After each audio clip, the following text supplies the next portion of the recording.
আমার চাওয়া একটাই যে এই ভিডিওর মাধ্যমে যদি আমি আমার লাইফ পার্টনার হিসেবে যদি যে দেখা গেল যে আমার বাচ্চার দায়িত্ব নিবে, আমার বাচ্চাকে মেনে নিবে, এরকম কাউকে যদি পাই তাহলে আমি তাকে আমার জীবন সঙ্গী হিসেবে মানে আমার লাইফ পার্টনার হিসেবে চাই, যে আমার বাচ্চার দায়িত্ব নিবে, আমার বাচ্চাকে মেনে নিবে।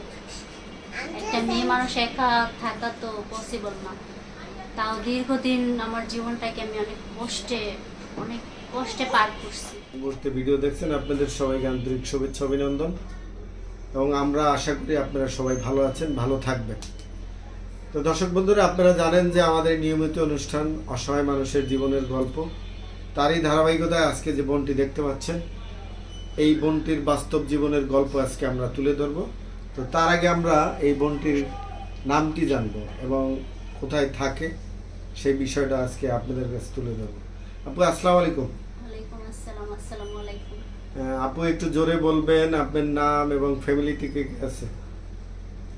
আমার নাম হালিমা আক্তার মিম, আমি ঢাকা মিরপুর থেকে আসছি। আমার ফ্যামিলিতে এখন আমার বর্তমান বলতে আমার ফ্যামিলি বলতে কেউ নাই। বাবা বিয়ে করছে, আমার মা মারা যায় বিগত 2 বছর হয়ে গেছে। তো বাবা বিয়ে করছে, আবার সৎ মা ঘরে, আর আমার স্বামীর সাথে আমার প্রায় 1 বছর হয়েছে ডিভোর্স হয়ে গেছে। আমার একটা ছোট বাচ্চা আছে, ওই বাচ্চাকে নিয়ে আমি একটা বাসা বাড়িতে কাজ করি, ওইখানেই থাকি। অল্প কিছু বেতন পাই, ওই টাকা দিয়ে আমার বাচ্চার ভরণ পোষণ মেটানোর চেষ্টা করি। আচ্ছা, আমি একটু পিছনে যাচ্ছি, সেটা হচ্ছে যে আপনার বিয়েটা কি ফ্যামিলিগতভাবে হয়েছিল? জি। তো এই হঠাৎ করে কেন এরকমের এলোমেলো হয়ে গেল? আসলে যখন আমার প্রথম বিয়ে হয়, আসলে এই বিয়েটা আমার ইচ্ছা ছিল না, মানে ইচ্ছার বিরুদ্ধে হয়েছে? হ্যাঁ, ইচ্ছার বিরুদ্ধে হয়েছে। আসলে আমার আম্মুকে নিয়ে আমরা হাসপাতালে যাই, আমার আব্বু আমার আম্মুকে নিয়ে হাসপাতালে যায়। তো তখন ওইখানে আমার ভাসুর আর আমার শাশুড়িও হাসপাতালে যায়। তখন ওইখানে দেখে তারা আমাকে পছন্দ করে, ওইখানে বিয়ের সাথে কথা ঠিক করে। তো আমার কোনোভাবে এখানে মত ছিল না, আমাকে জোরপূর্বক বিয়ে দেওয়া হয়। তারপর আমি মেনে নিয়েছিলাম বাবা মার মুখে তাকিয়ে। মাও খুব গুরুতর অসুস্থ ছিল। আচ্ছা, এই এখন বর্তমানে আপনার অবস্থানটা আমরা একটু বুঝতে পারছি যে আপনি বিয়েটা ভেঙে দিয়েছেন, তাই তো? জি। আচ্ছা, এই ছেলের বাড়ি কোথায়? ওর বাড়ি ময়মনসিংহ গফরগাঁও। আর আপনার দেশের ঠিকানা? আমার দেশের বাড়ি হচ্ছে বরিশাল। আচ্ছা, তো বিয়েটা কি ঢাকাতে বসেই হলো, তাই তো? জি। আচ্ছা, বর্তমানে আপনি যে আজকে যে এই আমাদের যোগাযোগ মাধ্যমে আসলেন, তো কোন বিষয়টা আসলে আপনার গুরুত্ব দিব আমরা? আপনার কি ভবিষ্যৎবাণী, না বেঁচে থাকার তো একটা মানুষের জীবনের লড়াই থাকি, তো সেই লড়াইটা কোন দিকে যাবে? আপনার লাইফটা নিয়ে আপনি কি ভাবছেন? আসলে আমি আমার লাইফটা নিয়ে একটু সবারই একটা ইচ্ছে থাকে ভালোভাবে বেঁচে থাকার, একটা সন্তান নিয়ে আশা থাকে যে তার সন্তানের ভবিষ্যৎটা ভালো হোক, সে একটু ভালোভাবে বাঁচুক, ভালোভাবে বড় হোক। কিন্তু আমি একটা মেয়ে মানুষ হয়ে তো আমার সাধ্যে অতটা কুলাচ্ছে না। আসলে আমার জীবনে আমার পাশে এরকম কাউকে আমি প্রয়োজন মনে করতেছি যে আমার বাচ্চার দায়িত্বটা নিবে, বা আমার বাচ্চাকে মেনে নিয়ে আমাকে তার জীবন সঙ্গী হিসেবে মেনে নিবে, সে আমার কষ্টটা বুঝবে। আচ্ছা, এই স্বামীর সংসার করলেন কতদিন? 3 বছর। 3 বছরের মধ্যে আপনি কি এমন খারাপ পেয়েছেন আপনার হাজবেন্ডের কাছ থেকে? আসলে যখন আমাদের নতুন বিয়ে হয় তখন সে ভালোই ছিল, তখন আমরা আলাদা ছিলাম। যখন আমরা জয়েন্ট ফ্যামিলি হই, তার বাবা মা ভাই বোন সবাই একসাথে হয়, তখন থেকে আমার সংসারে অশান্তি শুরু হয়। ভাই বোনদের কথা মতো, মা বাবার কথা মতো আমার গায়ে হাত তুলে, কথায় কথায় বাবার বাড়ি থেকে টাকা নিয়ে আসতে বলে, টাকা না আনলে মারধর করে। একটা মেয়ের সাথে সম্পর্কেও জড়িয়েছিল, সেটা আমি প্রথম অবস্থায় জানতাম না। হাতে নাতে একদিন ধরতে পারায় তার ফ্যামিলির কাছে অভিযোগ জানাইলে তারা কোনো বিচার আমাকে দেয় না, মানে তারা কোনো করে না, তাদের ছেলেদের কোনো শাসন কিছু করে না, উল্টা আমার উপর অত্যাচার শুরু করে। আচ্ছা, আমি একটু পিছনে যাচ্ছি, সেটা হচ্ছে এই যে আপনি বিয়ে করলেন, আপনার ফ্যামিলিগত বিয়েটা হলো, কিন্তু আপনার কথাবার্তায় মনে হচ্ছে আপনি একটু লেখাপড়া করছেন। যদি আপনি একটু বলতেন যে এডুকেশন লাইফটা আপনার কোথায় ছিল এবং কোন ক্লাসে পড়ছেন। আসলে আমি যখন ক্লাস 10-এ পড়ি তখন আমার বিয়ে হয়। তো আমার ইচ্ছা ছিল আমি এসএসসি পরীক্ষা দিয়ে নিজের পায়ে নিজে দাঁড়াবো, একটা ভালো চাকরি করব, কিন্তু ওই ভাগ্য আমার হয় নাই। আমার শ্বশুর বাড়ির লোক থেকে আমাকে পড়াশোনা করাইতে চায় নাই, ইভেন তাদের জন্য আমার পড়াশোনাটা বন্ধ হয়ে যায়। আমিও সংসারের দিকে তাকায়া পড়াশোনাটা বন্ধ করে দেই। তারপরে আমাদের মাঝে একজন সন্তান আসে, তার ভবিষ্যতের চিন্তা করে আমি আমার পড়াশোনাটা আর আগাই নাই। সন্তানের বয়স কত?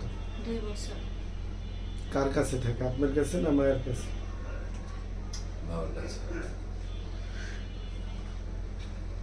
আপনার কাছে থাকে না আপনার মায়ের কাছে থাকে? আমার মা নেই। বললেন ওই যে সৎ মা আছে। না, আমার সৎ মার যখন আমার ডিভোর্স হয় আমার স্বামীর সাথে, তখন আমি আমার বাবার কাছে গেছিলাম যে বাবা, হয় আমাকে একটা ব্যবস্থা করে দাও, নাহলে আমার বাচ্চাকে একটা রাখার ব্যবস্থা করো, যে আমি একটা কিছু করতে পারি। আমার বাচ্চাটাকে নিয়ে তো আমার একটা চাকরি বাকরিও করতে পারবো না, কোথাও যাইতেও পারবো না। তারা আমাকে মুখের উপরে না করে দেয়। আমার সৎ মার পরামর্শে আমার বাবাও আমাকে বাড়ি থেকে বের করে দেয়। আপনাদের বিয়ের কাবিন ছিল কত টাকা? 1.5 লক্ষ টাকা। আপনি যে নিজে ডিভোর্স দিলেন, এই 1.5 লক্ষ টাকা তো আর আপনি পাচ্ছেন না। জি না। তো এখন বর্তমানে যে আপনার আমাদের যে দেশের যে চলমান আইন আছে, এই আইনের অনেক মাইরপ্যাচ থাকে যে আপনি ডিভোর্স দেওয়ার পরেও কিন্তু আইনের কাঠগড়ায় আপনার দাঁড়াতে হয়। সেদিকটা আপনি কিভাবে দেখছেন? আসলে আমি অনেকবার চেষ্টা করছিলাম আইনগত ব্যবস্থা নেওয়ার, কিন্তু আমি কারোর কাছ থেকে কোনো সাপোর্ট পাই নাই, বিধায় আমি পিছিয়ে গেছি। কি ধরনের আইনের সহায়তা চাচ্ছিলেন আপনি? আমি চাচ্ছিলাম যে আমি আসলে সংসারটা ভাঙতে চাই নাই। আমি চাচ্ছিলাম যে আমার সংসারটা জোড়া থাকুক, কিন্তু আমি যদি এখন আইনগতভাবে ওইভাবে ব্যবস্থা নিতে যাই তাহলে সাক্ষীর প্রয়োজন হবে, কিন্তু আমারকে সাপোর্ট করার মতো, আমার পক্ষ থেকে সাক্ষী দেওয়ার মতো কেউই ছিল না। তো এখন বর্তমানে আপনি কোন দিকে যাচ্ছেন? আপনি কি বিয়ে শাদীর চিন্তা ভাবনা করছেন, না যেভাবে আছেন এইভাবেই থাকবেন, বা আজকে যোগাযোগ মাধ্যমে আসছেন, কোনটা নিয়ে চিন্তা করে আপনি আসছেন? আসলে আমি প্রত্যেক মেয়েদেরই জীবনে একটা স্বপ্ন থাকে যে তার নিজস্ব একটা সংসার হোক, তার একজন মনের মানুষ হোক যে তাকে বুঝবে, তাকে ভালোবাসবে, সারা জীবন তার পাশে থাকবে। এরকম কাউকে যদি আমি কখনো পাই, বা কেউ যদি আমার জীবনে আসে যে আমার সবটা মেনে নিয়ে, আমার বাচ্চাকে মেনে নিয়ে, তার দায়িত্ব নিয়ে আমাকে বিয়ে করবে, তাহলে আমি তার কাছে বিয়ে করব।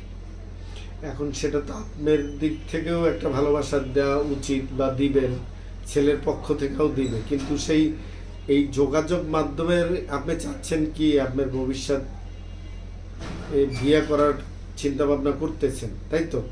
কিন্তু এখন আপনার যেহেতু বললেন যে আপনার হাজবেন্ডকে আপনি ডিভোর্স দিছেন, সেই ডিভোর্সটা দিছেন কতদিন আগে? 1 বছর হয়ে গেছে। 1 বছর হয়েছে, তার মানে বেশি দিন সংসার করতে পারেননি। আচ্ছা, তো এর মাঝখানে এই যে 3 বছর হলো সংসার করলেন, ডিভোর্স দিলেন, 1 বছর হয়েছে, এর ভিতরে কি আপনি দেখতে তো বেশ স্মার্ট, কথাবার্তা ভালো এবং দেখতেও খুব সুন্দর, তো এর মাঝখানে কি আপনার এরকমের কোনো ছেলে সন্তান আসেনি, যে ছেলে মানুষ আসেনি যে আপনাকে বিয়ের প্রস্তাব দিছে বা ভালোবাসার প্রস্তাব দিছে, এরকমের আসেনি কখনো? না, এরকম কাউকে পাইনি আমি, কিন্তু কিছুদিন আগে একটা ছেলে আমাকে হঠাৎ করে থেকে নাম্বার পাইছে, সেটা আমি সঠিক জানি না। তো কিছুদিন আগে আমাকে একটা ছেলে কল করে বলছে যে এরকম এরকম তোমাকে আমার ভালো লাগে, তোমাকে বিয়ে করব, কিন্তু আমার একটা শর্ত আছে, আমার সাথে তোমার বিয়ের আগে সম্পর্ক করতে হবে। তাহলে আমি বলছি যে না, আমার পক্ষে সম্ভব না, আমি এগুলো করতে পারবো না, আমার পক্ষে পসিবল না। তো সে আর আগায় নাই।